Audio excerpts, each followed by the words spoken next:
senang sekali Ibu bisa memasuki kelas ini kembali ya.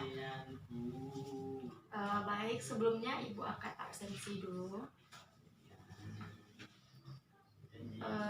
Dayana Ramadhani,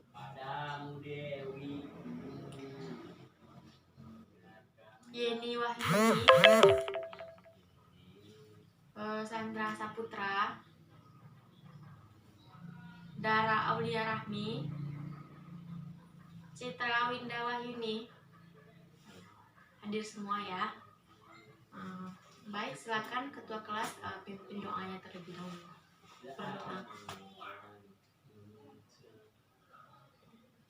Iya, berdoa selesai. Baik, untuk materi kita minggu lalu itu mengenai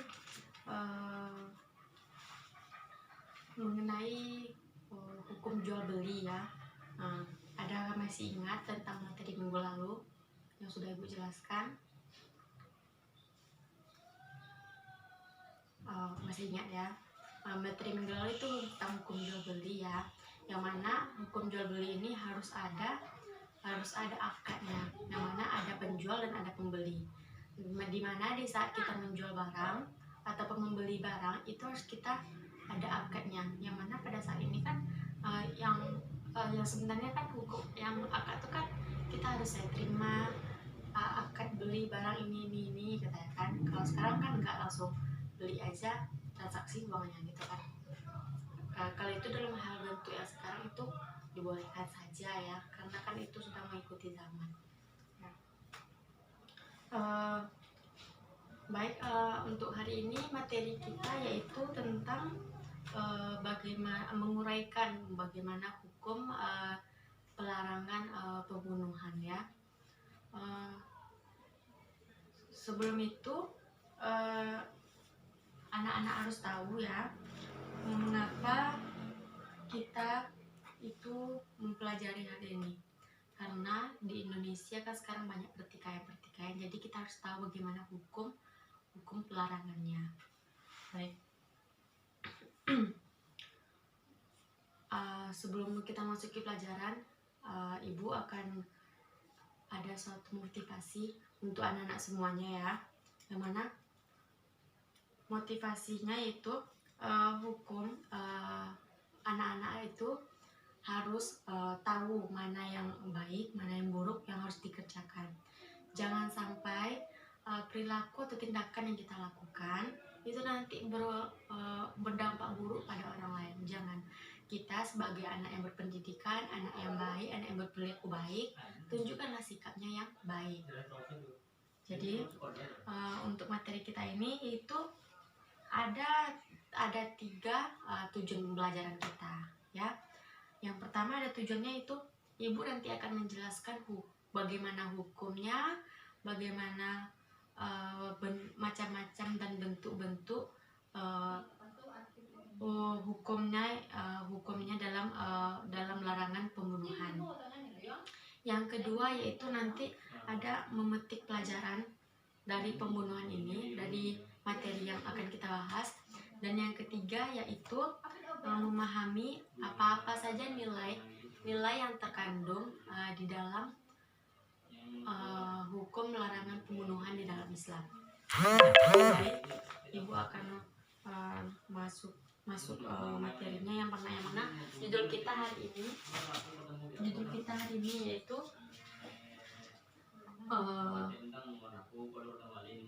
larangan pembunuhan.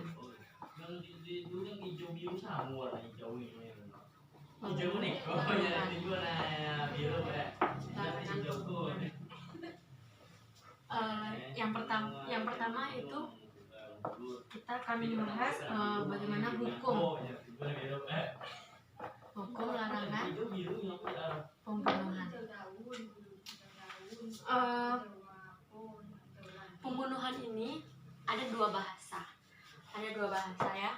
Yang pertama ada secara bahasa yaitu menghilangkan nyawa seseorang, dan yang bahasa istilahnya yaitu menghilangkan nyawa seseorang dengan menggunakan alat baik disengaja maupun tidak sengaja, baik dengan alat yang mematikan maupun yang tidak mematikan. Di sini hukum larangan pembunuhan ini ada 3. Jika kita melakukan pembunuhan terhadap orang, itu nanti akan terjadi hukum ataupun yang harus kita jalani. Yang pertama yaitu ada namanya kisos.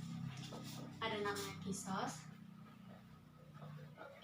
Yang kedua yaitu ada diat. Yang ketiga ada namanya kafarat. Nah, jadi di sini hukum ketiga ini bagaimana kita akan jalani, bagaimana kita nanti terjadi sesuatu pada kita atau membunuh orang sengaja atau tidak sengaja, ini hukumnya yang akan kita jalani. Baik, yang kedua yaitu macam-macamnya, dan hukumnya.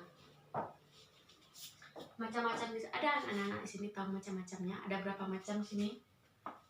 Ya, betul sekali. Ada 3 macam ya. Yang pertama itu secara sengaja. Yang mana secara sengaja ini kita udah ada memiliki niat di dalam hati untuk membunuh orang tersebut, ya kan? Ya, dengan alat-alat yang sudah kita sediakan atau dengan alat-alat yang bisa mematikan. Contohnya, ibu contohkan nih, si A dengan si B. Si A ini punya pacar, ya kan? Nah, namun si B ini ternyata suka sama pacarnya si A.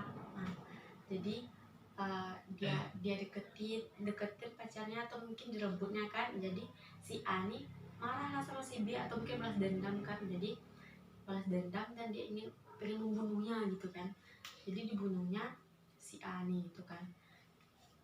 Nah, jadi kan itu kan udah direncanakan, udah disiapkan alat-alatnya untuk membunuhnya, udah disiapkan waktunya, tempatnya kan di mana, kan udah disediakan sama dia semua. Itu namanya pembunuhan sengaja.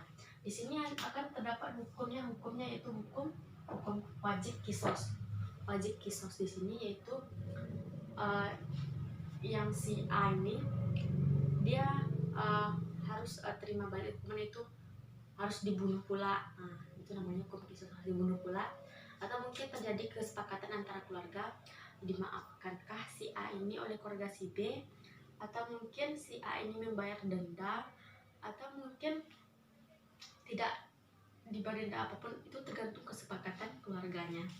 Dan yang kedua itu ada namanya pembunuhan tidak sengaja. Pembunuhan tidak sengaja ini yaitu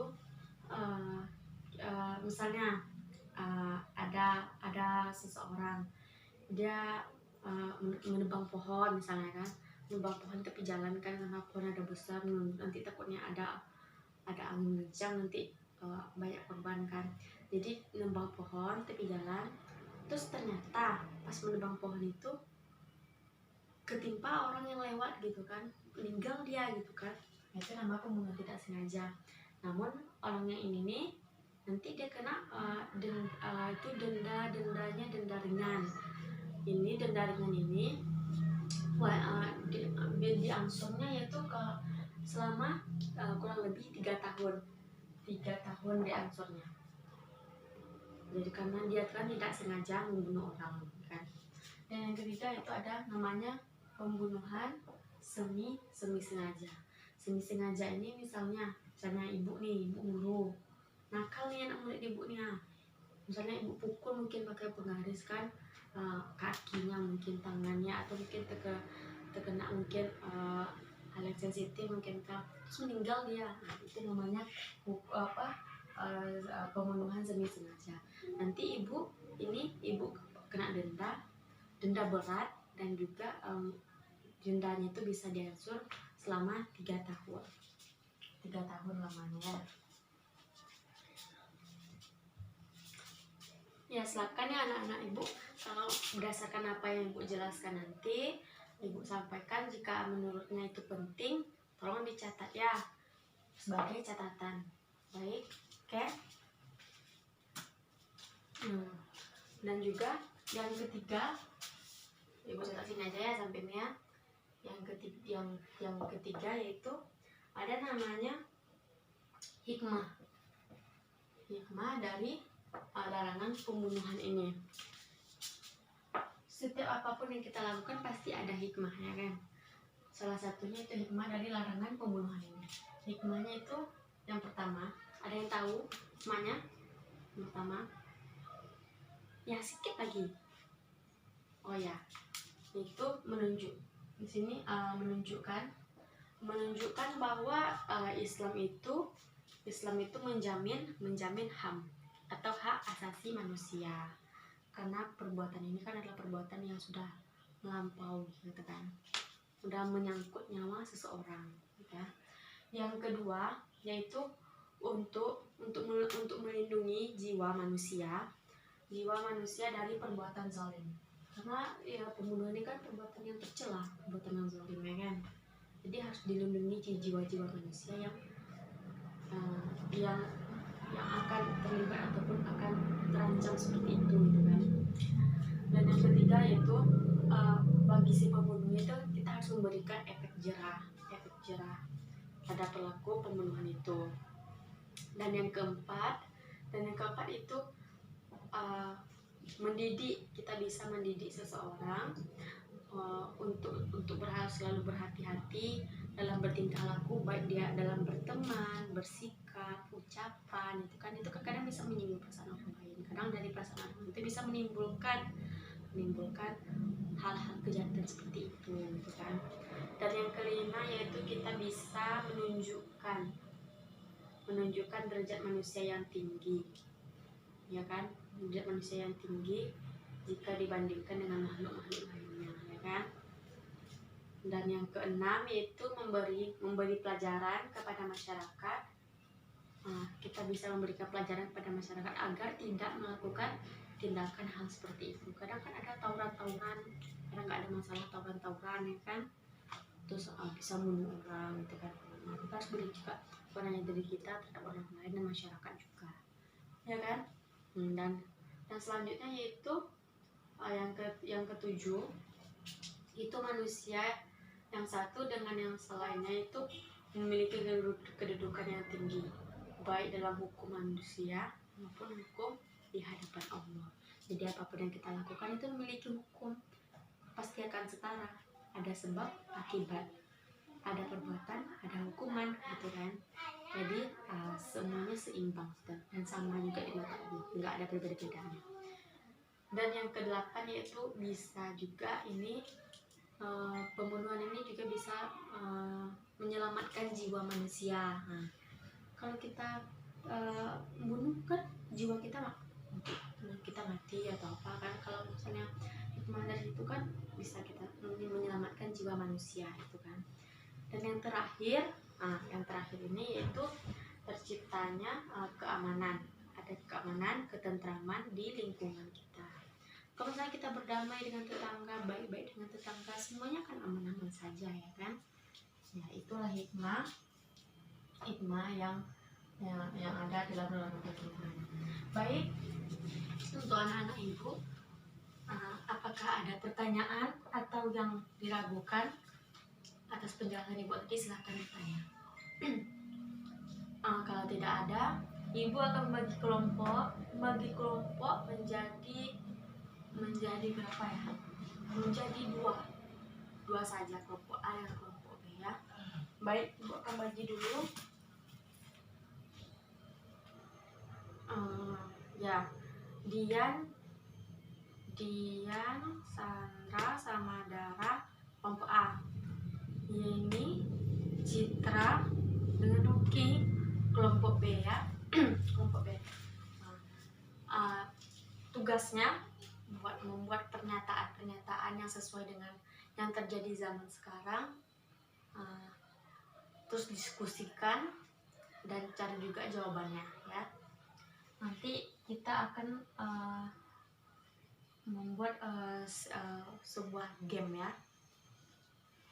Baik, silakan kerjakan. Ibu beri waktu 15 menit, ya. 15 menit untuk mengerjakan. Ya, silakan. Ibu akan melihat siapa yang bekerja dan siapa tidak. Nanti di situ akan ada nilai plusnya untuk anak-anak ibu semuanya, ya. Baik, silakan kerjakan. Dan sambil mengerjakan juga ada pemberitahuan materi hari ini itu materi yang sangat penting, sangat menarik untuk kita bahas. Karena apa? Karena materi ini salah satu materi yang akan ibu masukkan di ulangan harian kalian 2 minggu yang akan datang. Oke, ya silakan, selamat bekerja ya. Baik, waktunya tinggal 1 menit lagi. Nah, silakan. Ya, waktunya habis ya. Waktunya habis. Baik. Sekarang ibu akan menekankan lagi pemahamannya, yang mana larangan pembunuhan ini memiliki ada 3 hukum. Ada kisos, ada diat, dan ada kafarat. Yang mana nanti dalam hukum itu ada macam-macamnya juga. Ada macam-macam pembunuhan, kan ada sengaja, tidak sengaja, dan semi sengaja. Yang sengaja ini wajib kisos, dan juga tergantung kesepakatan keluarga. Dan yang kedua ini tidak sengaja ini denda ringan dan bisa diancam selama 3 tahun. Dan ini ada juga pembunuhan semi sengaja. Ini juga dendanya berat, ini bisa diancam selama 3 tahun. Baik, untuk hari ini ibu cukupkan dulu ya. Ibu cukupkan dulu, dan tugas yang ibu berikan tadi silakan dilengkapi, dibuat lagi pernyataan-pernyataan yang bagus. Untuk minggu depan kita akan membuat game. Nah, ibu akan membuat game, tapi game itu rahasia. Jadi buatlah pernyataan yang sebanyak-banyaknya dan beserta jawabannya dan keunikan yang terjadi pada masa sekarang ini ya. Silakan, dan minggu depan kita akan membuat game ya. Inilah materi kita hari ini. Terima kasih atas perhatiannya. Semangat anak-anak, semangat bekerja, semangat belajar, dan semangat untuk memberikan inspirasi kepada semua orang. Baik, semoga kita terlindungi. Dan ibu akhiri dengan wassalamualaikum warahmatullahi wabarakatuh.